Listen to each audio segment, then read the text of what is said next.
오늘 저는 여러분과 함께 계속 해오던 그 요나 이야기를 잠깐 접고 추석날에 좀 맞춰서 주제를 야곱의 귀향이라는 제목으로 함께 은혜를 나누도록 하겠습니다. 먼저 제가 알고 있던 예전에 저희 목사님 선배, 그러니까 저희 목회에 한 3년 정도 선배되는 목사님 이야기인데, 이 충청도에서 이제 서울까지 삼육학교를 지나면서 너무 기숙사에 가기 싫었고 또 어린 시절에 기숙사에 가서 지내는 게 너무 슬펐던 이 소년이 기차를 타고 이제 서울에 있는 학교, 아마 한국 삼육을 다닌 것 같습니다. 그래서 기차를 타고 갈 때 이렇게 했다고요. 제가 한 30년 전에 이 형님의 설교를 들었는데 다른 내용은 기억이 안 나는데 이 내용은 기억이 나는 것입니다. 집에서 서울로 갈 때는 기차의 제일 뒷칸에 타고, 서울에서 집으로 내려가는 기차를 탈 때는 기차의 제일 어디에 탔을까요? 제일 앞칸에 탔다 하는 그런 얘기를 들었습니다. 왜 그랬냐 하는 내용은 설명을 안 드려도 될 만큼 기차의 제일 뒷칸에 앉아서 조금이라도 그 자기가 있었던 집에 대한 그 그리움과 사랑을 담고 있고 싶었고, 그 다음에 기차의 제일 앞칸에 타면 조금이라도 더 집에 일찍 갈 수 있다는 생각이 그렇게 한 것 같습니다. 여러분들에게 있어서 고향이라는 것은 어떤 의미를 주는지 모르겠습니다. 하지만 그 고향이라고 하는 것은 단어로 설명되는 것이 아니라 우리들의 마음속에 가장 기쁨과 또 추억으로 담아있는 것이라고 생각을 합니다. 오늘 야곱의 귀향을 통해서 우리가 가야 되는 진정한 하늘 고향에 대한 생각을 해보도록 하겠습니다. 창세기 32장 8절, 특별히 32장에 보면 야곱이라는 사람의 이야기가 나옵니다. 파란만장 말 그대로 우여곡절의 삶을 지낸 사람이 야곱인데요, 이제는 더 이상의 갈 곳을 찾지 못해서 결국은 귀향을 선택한 모습을 보게 됩니다. 여러분, 귀향이라고 하는 단어는 참 아름다운 단어지만은 성경 창세기 32장에 등장하는 귀향이라는 단어는 어쩔 수 없이 선택한 단어가 귀향이라는 단어입니다.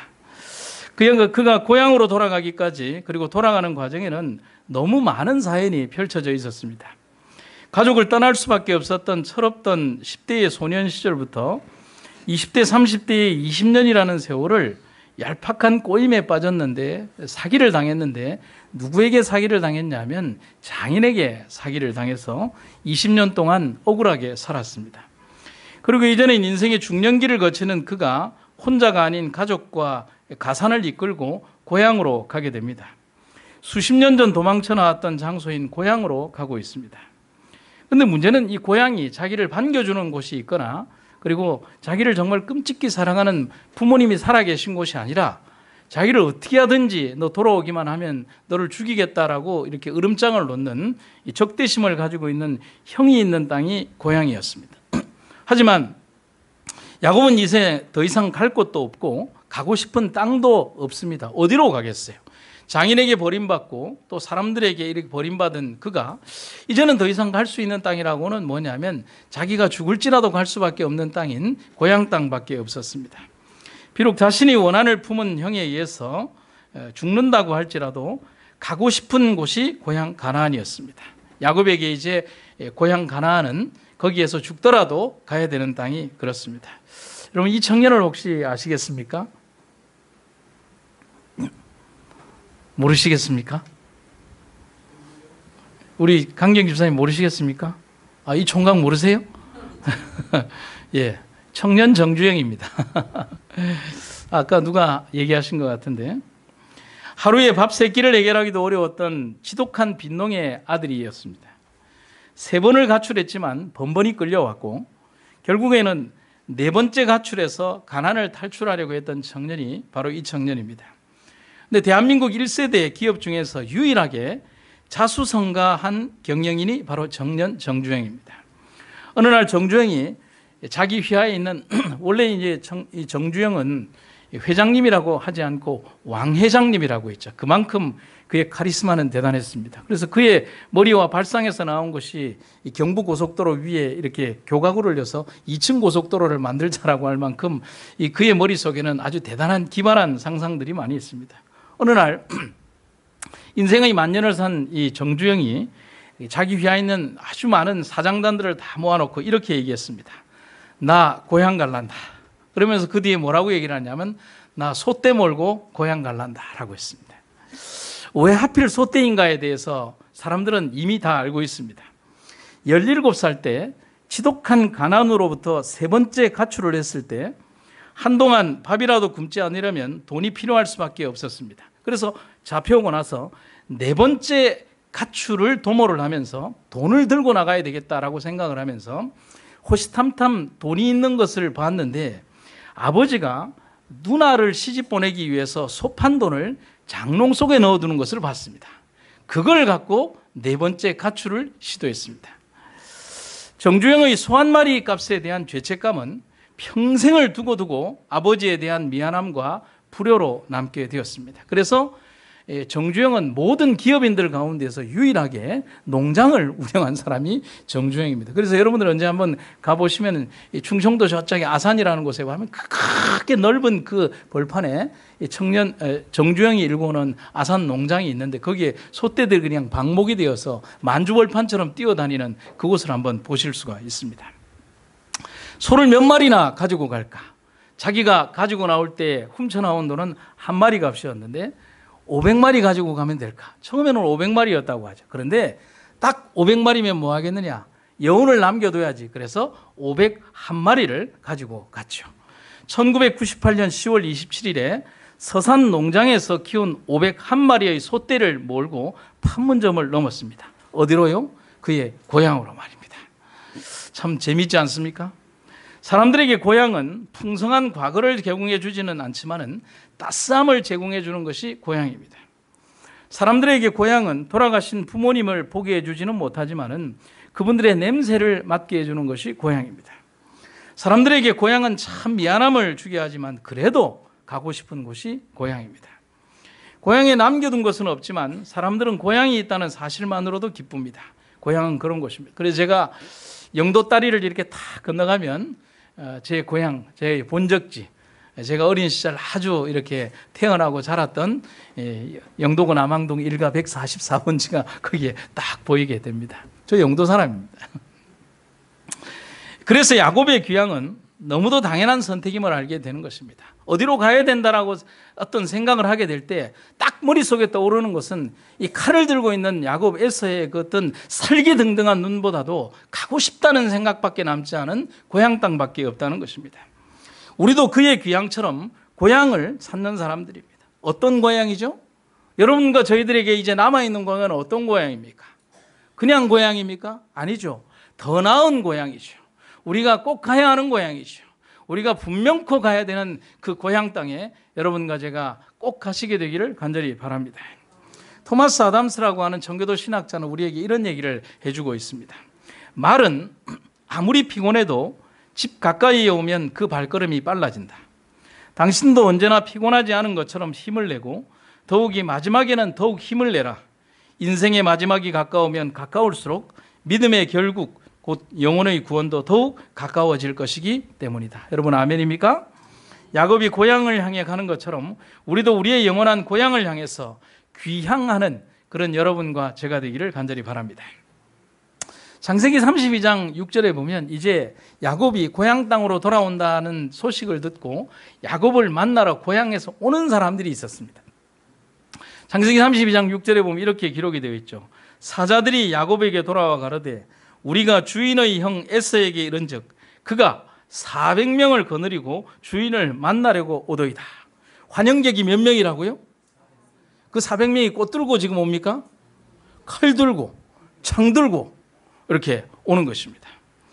여러분 한번 여기에서 상상을 해보면 정말 오랜 세월이 지났음에도 불구하고 인간이 마음속에 가지고 있는 증오심은 사라지지 않는 모양이라는 사실입니다. 그래서 우리가 정말 살아가면서 우리가 정말 버리고 가야 되는 것이 인간의 증오심인데도 불구하고 사람들은 그의 마음속에 가지고 있는 이 증오심을 마지막 순간까지 가지고 있는 것입니다. 여러분 야곱 에서의 경험과는 다르지만 27년 동안 감옥에 있다가 겨우 풀려났던 이 남아프리카 공화국의 이 지도자가 있었습니다. 누구죠? 넬슨 만델라가 있습니다. 그가 27년의 복역을 끝내고 이 형무소를 나오면서요, 그를 기다리고 있었던 아내의 손을 잡고 만델라가 한 말이 있습니다. 그는 이런 얘기를 했어요. 감옥문을 나선 이후에도 내가 계속 그들을 증오한다면 여전히 감옥에 있는 것과 다를 바 없다는 생각이 들었다. 자유롭고 싶었기에 나는 증오를 내려놓았다 했습니다. 여러분, 이 말은 굉장히 중요한 거예요. 그는 27년 동안 감옥에 있으면서 얼마나 절규하며 살았겠습니까? 아버지의 장례식장이나 딸의 결혼식에도 못 가봤고요. 그리고 딸들이 성장하고 자라고 그 다음에 손자 손녀들이 출산해도 못 가봤고요. 그가 나오고 난 세상은 27년의 세월이 동강난 세월이었잖아요. 그의 마음속에 남아있는 그 증오심을 무엇으로 갚을 수 있겠습니까? 그러나 그는 출소를 하면서 그의 마음속에 있는 증오심을 내려놔 버렸어요. 왜냐하면 그 증오심을 가지고 남은 세월을 살아간다는 것은 역시 감옥 속에 갇혀 지내는 것과 똑같다는 사실을 그는 깨달았기 때문이라는 사실입니다. 하지만 모든 사람들이 만델라처럼 그런 귀한 선택을 하는 것은 아니죠. 에서는 30년도 넘은 세월에도 불구하고 야곱에 의해서 상처를 받은 증오심과 미움을 버리지 않고 있었습니다. 오로지 이 날만이 오기를 기다리고 있었습니다. 왜 그는 그렇게 아직도 분노하고 있습니까? 여러분, 이 질문에 대해서 바꾸어서 생각을 해보면 한번 해볼까요? 내가 누구라면? 아니, 따라하지 말고요. 지금 감정을 이입하자니까. 지금 내가 누구라면? 왜 자신이 없어요? 내가 지금 누구라면?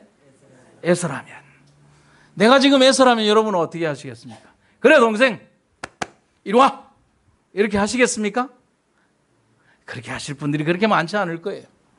30년의 세월이 그렇게 호락호락한 것은 아니거든요. 질문을 바꿔서 우리라면 그렇게 쉽게 용서가 되겠는가 하는 사실입니다. 야곱이 자기에게 했던 행동은 너무 치졸했어요. 배고픈 자신을 위해서 팥죽 한 그릇으로 자신을 속이고 장자권을 가로채는 게 동생이었어요. 그것뿐입니까?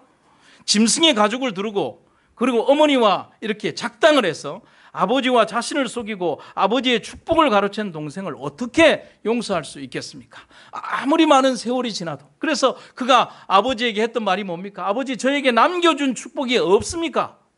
그건 얼마나 절규하는 광경입니까? 어떻게 속이고 아버지를 속이고 아버지에게 거짓되게 한 그 아이를 위해서 모든 축복을 다 줘버리고 내 축복을 단 하나도 남겨놓지 않으셨습니까? 여러분, 에서의 항변이 나쁜 항변이 아니지 않습니까? 에서의 분노가 나쁜 분노는 아니지 않습니까?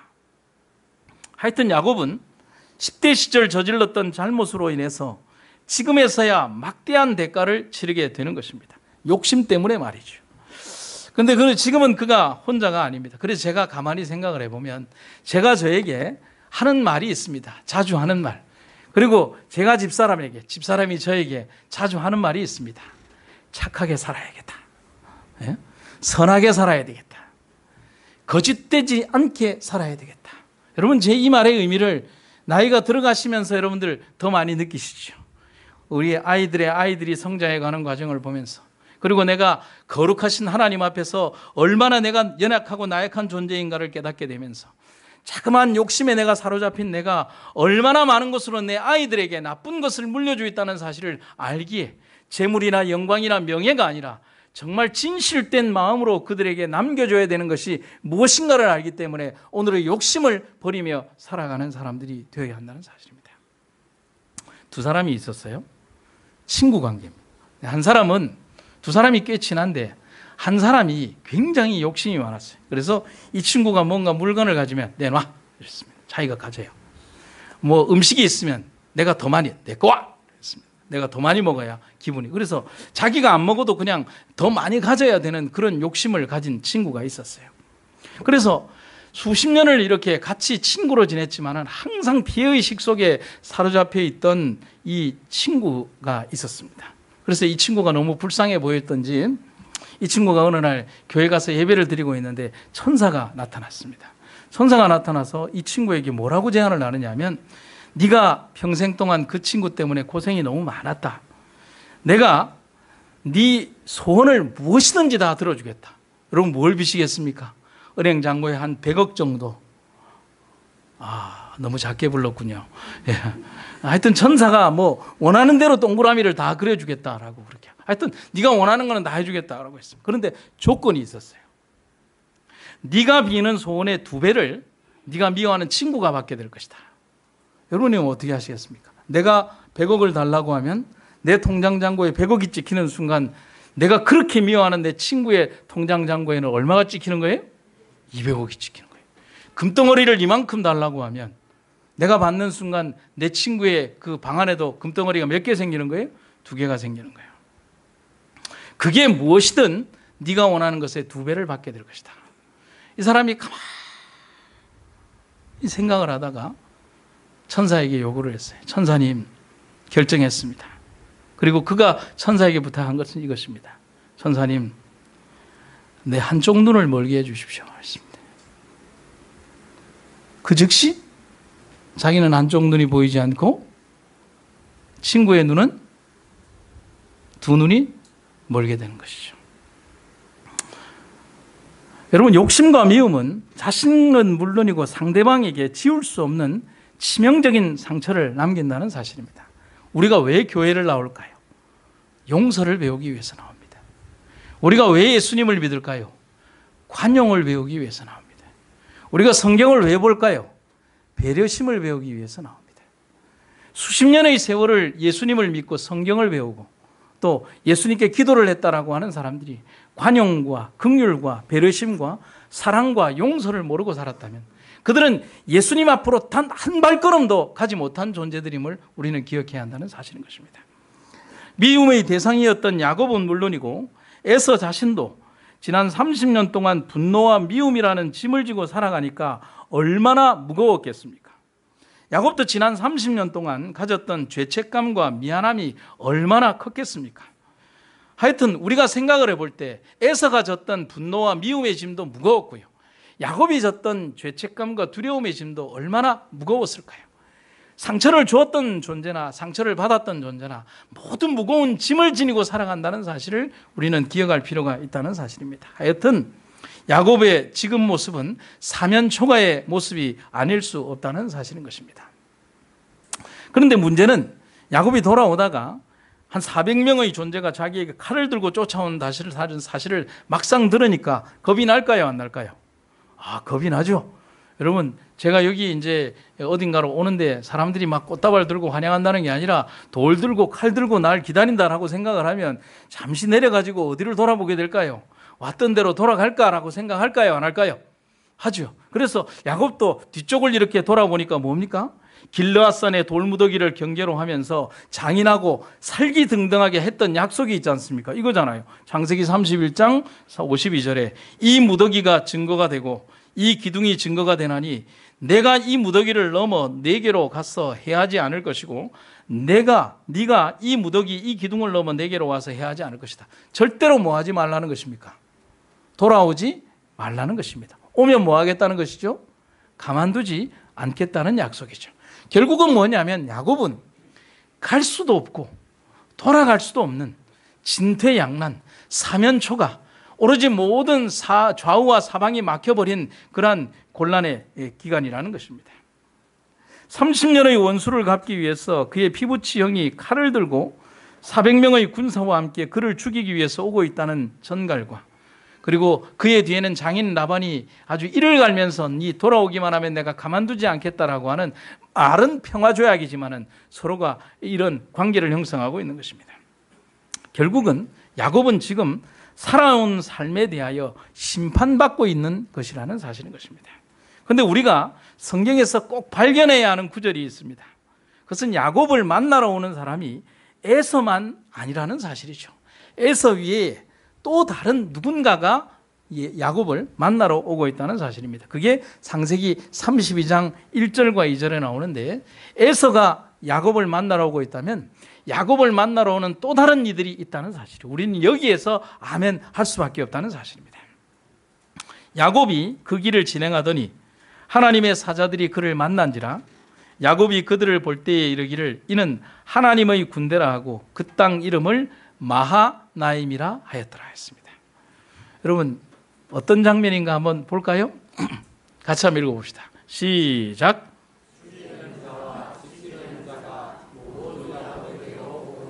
전혀 다른 두 환영객이 모두 다 야곱에게로 오고 있어요. 죽이려는 자와 지키려는 자 모두 다 야곱에게로 오고 있습니다. 이것은 분명히 사단과의 영적인 대쟁투에서 우리를 삼키려는 사단에게 대응해서 하나님의 보호하시는 천사가 우리를 지키러 오는 모습을 연상케 하는 것입니다. 몇 개의 성경절들을 다 읽지는 않겠지만 보시면 베드로전서 5장 8절에 보면 마귀가 우리를 삼키려고 오고 있다. 시편 34편 7절에 보면 주의 천사가 우리를 둘러 진치고 우리를 보호하고 계시다. 열왕기하 6장 17절에 보면 불말과 불병거가 산에 가득하여 엘리사를 둘렀더라. 그렇게 있습니다. 여러분, 이러한 하나님의 보호하심이 야곱과 함께하지 않는다면, 야곱의 그 연약하고 두려운 그 현실 가운데에서 하나님의 강력한 보호하심이 없었다면 야곱은 전혀 존재할 수 없었을 것임을 우리는 기억해야 한다는 사실입니다. 이러한 보호하심과 인도가 여러분과 저희에게 있음을 기억하시기를 간절히 바랍니다. 공부를 좀 해볼까요? 군대라는 말을 히브리 말로 마하네라고 합니다. 그러니까 하나님의 군대는 천사들로 구성된 천군을 말합니다. 그런데 마하나임이라고 했습니다. 이 말은 뭐냐면 군대의 복수형을 말합니다. 두 대 혹은 두 진영, 아주 많은 그 군대를 이끌어서 마하나임이라고 합니다. 그냥 한두 명의 천사가 오는 것이 아니라 진을 잃은 두 개의 큰 진영의 군대의 떼들이 와서 누구를 지키기 위해서 온다고요?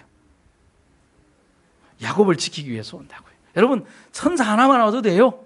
그러나 하나님께서는 뭐냐면 두 떼의 진영에 해당되는 많은 군대의 이 천사들을 보내어서 야곱을 지킨다는 사실입니다. 시편 34편 7절에 여호와의 사자가 주를 경외하는 자를 둘러 진치고 저희를 건지시는도다. 여러분, 여기에 보면 제가 예전에 이렇게 어디 인터넷에서인가요? 받아놓은 이렇게 사진인데 지금은 아무리 찾아도 없어서 제가 컴퓨터를 이렇게 뒤져서 보니까 이 사진이 나왔습니다. 한 사람이 이렇게 있고요. 주에 칼을 든 천사가 그 사람을 팽 둘러서 진을 치고 있는 모습. 그리고 저 안에 있는 그 존재가 여러분 어떤 특정한 다른 사람, 야곱 혹은 그 사람들이 아니라 바로 여러분들임을 기억하시기를 간절히 바랍니다. 주의 사자가 오늘 나의 주변을 둘러치시고 나와 함께하고 계심을 여러분 하나님께 감사하시기를 간절히 바랍니다. 야곱은 지금까지 존경받을 만한 그런 인물은 아니었습니다. 적당한 거짓말과 술수, 그리고 편협한 도덕적 치부도 가진 그런 사람입니다. 그 말은 야곱은 바로 우리 같은 사람이라는 말이죠. 하지만 하나님은 바로 그런 사람일지라도 사랑하신다는 것입니다.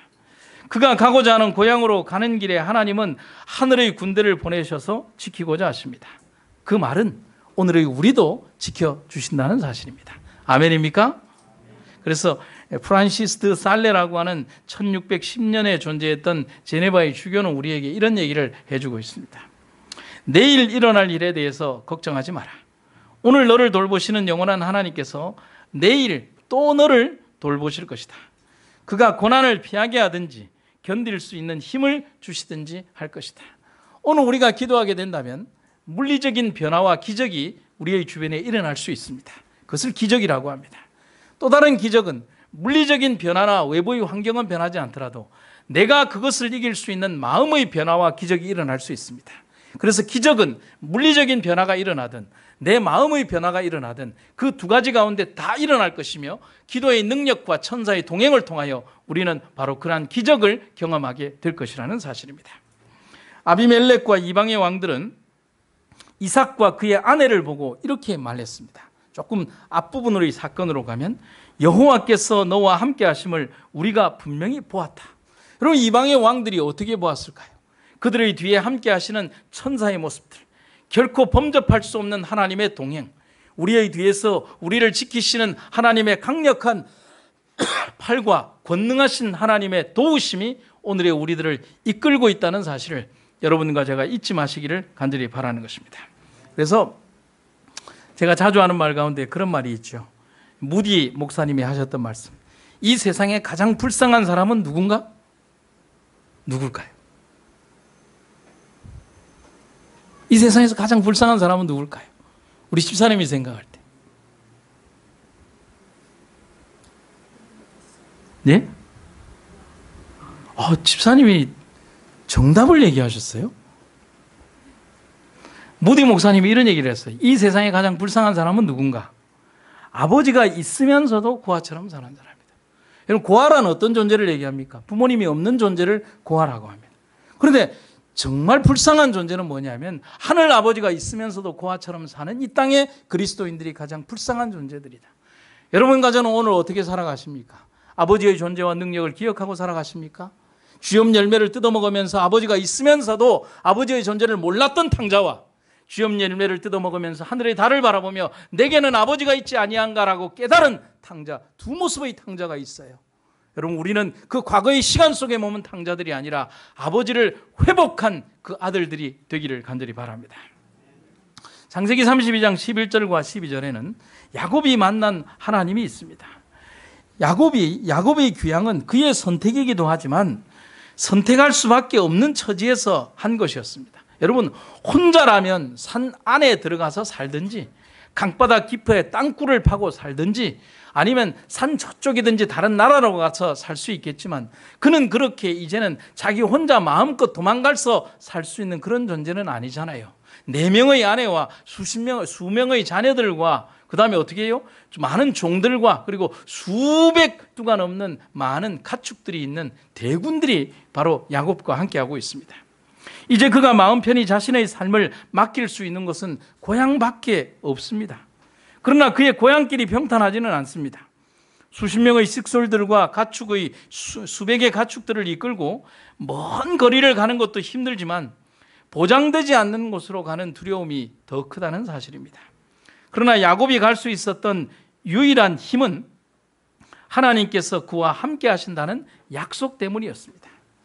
야곱이 얼마나 두려웠고 역시 야곱이 얼마나 자신이 지은 과거의 죄에서 두려워했고 또 형님이 무서웠는지는 그의 행동을 통해서 보면 알 수가 있습니다.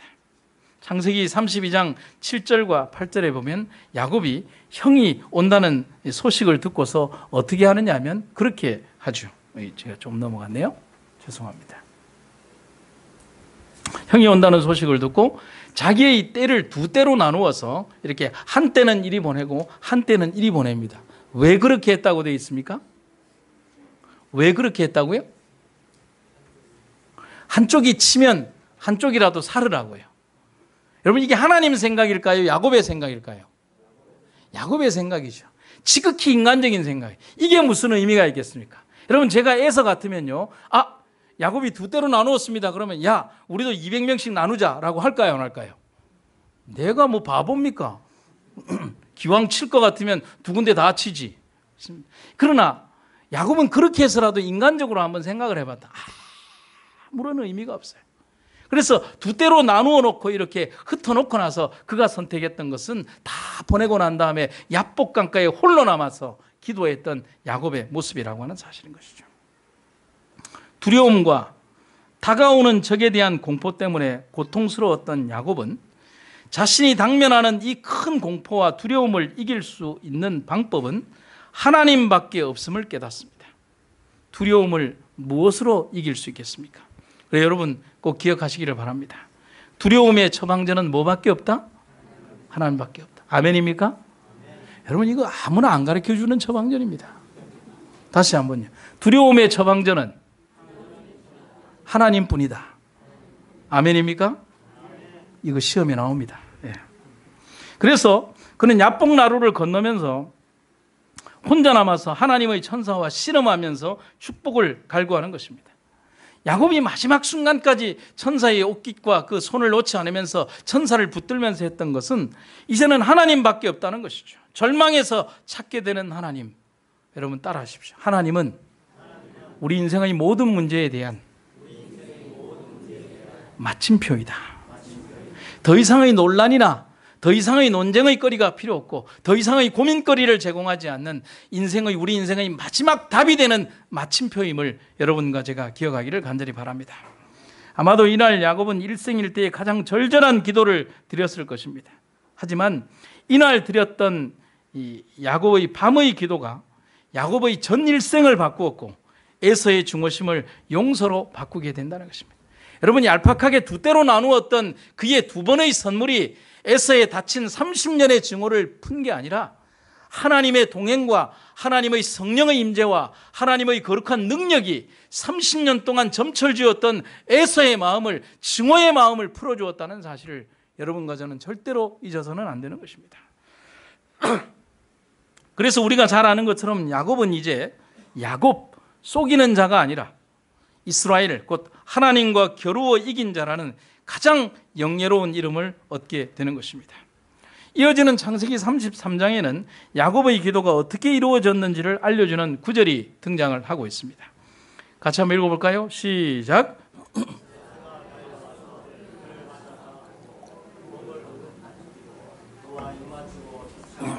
예, 정말 희한한 광경이 벌어지고 있죠. 에서가 어떻게 했다고요? 여러분, 우리가 성경을 읽을 때 성경에 묘사되어 있는 형용적 형태나 동사적 형태들을 여러분 그냥 읽으면 안 됩니다. 에서가 와서라고 되어 있지 않고 달려왔다라고 되어 있습니다. 여러분, 반갑지 않으면 달려갈 때는 딱 두 가지밖에 없죠. 빚쟁이한테 돈 받을 때 막 뛰어가서 잡든지, 아니면 정말 반가워서 한 시간이라도 그 시간을 좁히기 위해서. 그런데 에서의 그 정황을 그 뒷부분에 있는 마지막 단어인 운이라라고 하는 단어와 달려간다는 단어는 함께 합쳐지는데요. 달려가서 그 감정을 억제치 못하고 얼굴을 이렇게 막 맞대고 입을 맞추고 막 끌어안으면서 엉엉 우는 장면. 그 장면 속에는 뭐냐면, 내가 왜 30년 동안 너를 용서하지 못하고 이토록 바보처럼 살아왔는지에 대한 슬픔과 그리고 미안함과 하나님의 동행에 대한 감격이 숨겨져 있다는 사실인 것이죠. 그래서 오직 하나님만이 주실 수 있는 가장 극적인 결과가 일어나게 되는 것입니다. 그런데 여러분, 우리는 여기에서 야곱에 대한 묘사가 없는 것을 봅니다. 야곱은 조금 덜한 것 같아요. 얼떨떨한 것 같아요. 그래서 여러분, 창세기 33장 그 뒷부분을 읽어가다 보면 에서가 뭐라고 하죠? 야, 우리 같이 살자 하니까 야곱이 뭐라고 합니까? 아닙니다, 형님, 우리 따로 삽시다 라고 하는 얘기가 나오죠. 그 말에는 뭐냐면, 에서는 그의 마음속에 막 끌어안으면서 형제 우리 같이 살자라고 얘기하지만 야곱의 마음속에는 아직도 두려움이 남아있는 것을 보게 되는 것입니다. 우리는 여기에서 결코 하나님 이외에 다른 어떤 것을 보아서는 안 되는 것입니다. 아인스월스라고 하는 사람이 쓴 글에 보면 이렇게 기록이 되어 있습니다. 에서가 자신의 장자의 축복을 속에서 빼앗은 증오의 대상인 야곱을 이처럼 반갑고 따뜻하게 맞이할 수 있었던 이유는 결코 야곱의 예물 때문이 아니었다. 그것은 오로지 배후에서 에서의 증오의 마음을 눈처럼 녹인 하나님의 은총의 섭리 때문이었다. 여러분, 아멘입니까? 아멘. 여러분, 이 장면을 여러분 꼭 기억해 주시기를 간절히 바랍니다. 우리들의 인간적인 얄팍한 프로그램과 우리들의 생각과 몇 마디의 말이 그 영혼을 녹였다고요? 천만의 말씀이죠. 여러분, 우리들이 가르쳤던 성경 몇 번의 그 티칭이 어떤 사람들의 마음을 녹였다고요? 우리들이 갖다 주었던 몇 번의 두유가 그 영혼을 녹였다고요? 천만의 말씀. 착각하지 마십시오.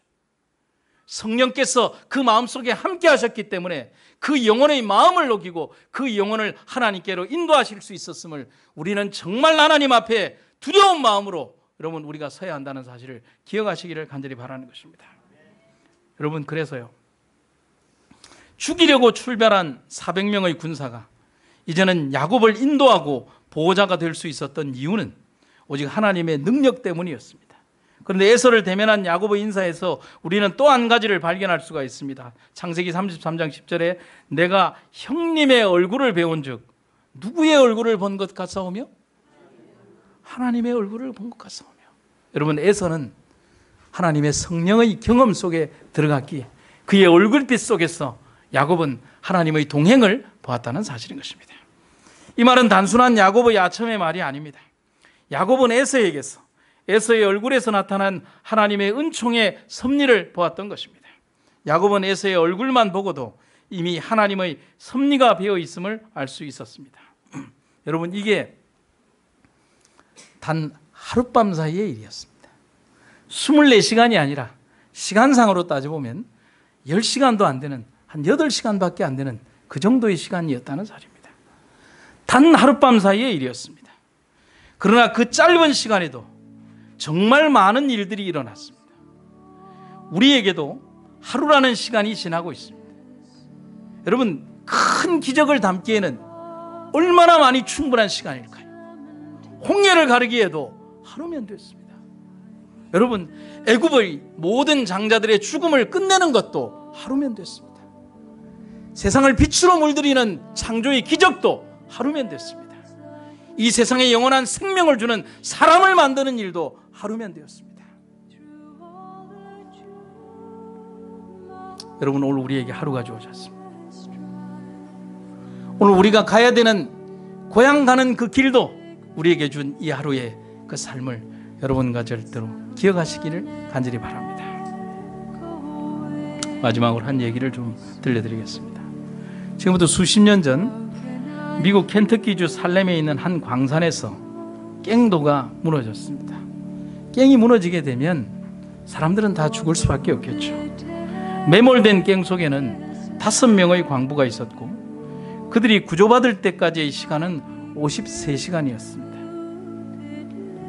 4명의 광부는 작업을 마치려고 밖으로 나오는 중이었고, 그런데 왜 5명이었냐? 다른 한 명은 갱이 무너질 위험이 있으니까 빨리 나오라는 전가를 주려고 들어왔다가 함께 무너진 갱도에 갇히게 됩니다. 갱 속에는 빛도 없었고 물도 없었고 양식도 없었습니다. 죽음에 내던져진 그들에게 있어서 할 수 있는 일이라고는 아무것도 없었습니다. 그냥 죽는 것을 기다리는 것밖에 없었고, 남겨진 산소가 다 떨어질 때까지 그들의 생명이 유지되는 것밖에 없었습니다. 그런데 그들은 희망을 잃지 않았습니다. 그들은 절망 대신 다른 그 무엇인가를 선택해야 했습니다. 무엇을 했을까요? 찬송을 부르면서 기도했습니다. 그들이 이렇게 말합니다. 우리는 계속 기도했습니다. 나중에는 앉아있을 힘조차 없어지자 누워서 기도했습니다. 그리고 누워서 찬송했습니다. 한참을 그렇게 했을 때 멀리서 빛이 비추어오고 있음을 알았습니다. 이들을 구조하러 온 사람들이 마지막 이 남아있는 갱도에 작은 돌을 치웠을 때 외부로 들어오는 빛, 53시간 만에 비추었던 빛이었습니다. 구조된 한 광부의 말입니다. 단순히 이들이 구조되었기 때문에, 그리고 그 안에서 갱도에서 구조함을 받았기 때문에 우리가 감동받는 것이 아니라, 그들은 이제 죽을 것을 생각을 하고 그들이 썼던 헬멧에다가 보이지도 않지만은 작은 연필을 가지고 그들이 유서를 썼다는 사실이죠. 그 유서의 내용이 이런 내용이었습니다.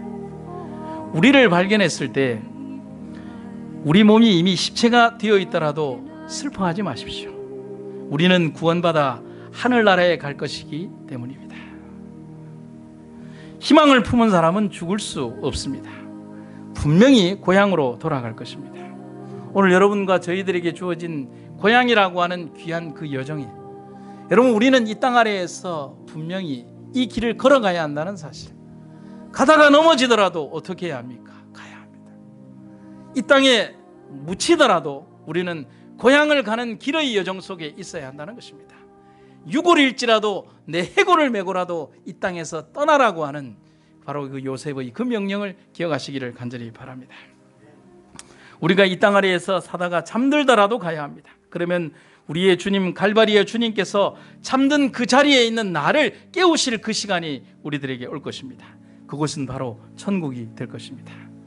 여러분, 제가 여러분들에게 마지막으로 읽어드릴 글이 있습니다. 교회 증언에 있는 한 글인데요, 제목은 우리는 본향으로 돌아가는 길에 있다는 제목의 글입니다.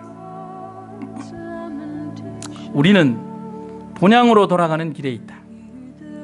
우리를 위해 돌아가시기까지 우리를 사랑하신 분께서는 우리를 위하여 한 도성을 세우셨다. 새 예루살렘은 우리의 안식처이다. 하나님의 도성에는 슬픔이 없을 것이다. 슬픔의 통곡, 깨어진 희망과 상실당한 애정의 만가는 영원히 들리지 않을 것이다. 미국의 슬픔의 의복이 결혼식 예복으로 바뀔 것이다. 미국의 우리는 우리의 왕의 대관식을 보게 될 것이다. 생명이 그리스도 안에 감추어진 자들, 이 땅에서 믿음의 선한 싸움을 싸운 자들은 하나님의 나라에서 구속주의 영광으로 빛날 것이다. 오래지 아니하여 우리는 우리의 영생의 소망의 중심이 되신 분을 보게 될 것이다.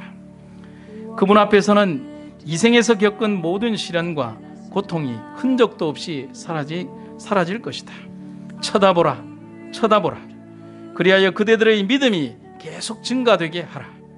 그대들은 이 믿음으로 하나님의 도성을 거쳐 구속받은 자들을 위한 넓고 끝없는 먼 저쪽의 미래의 영광을 향해 가는 좁은 길을 따라가야 한다.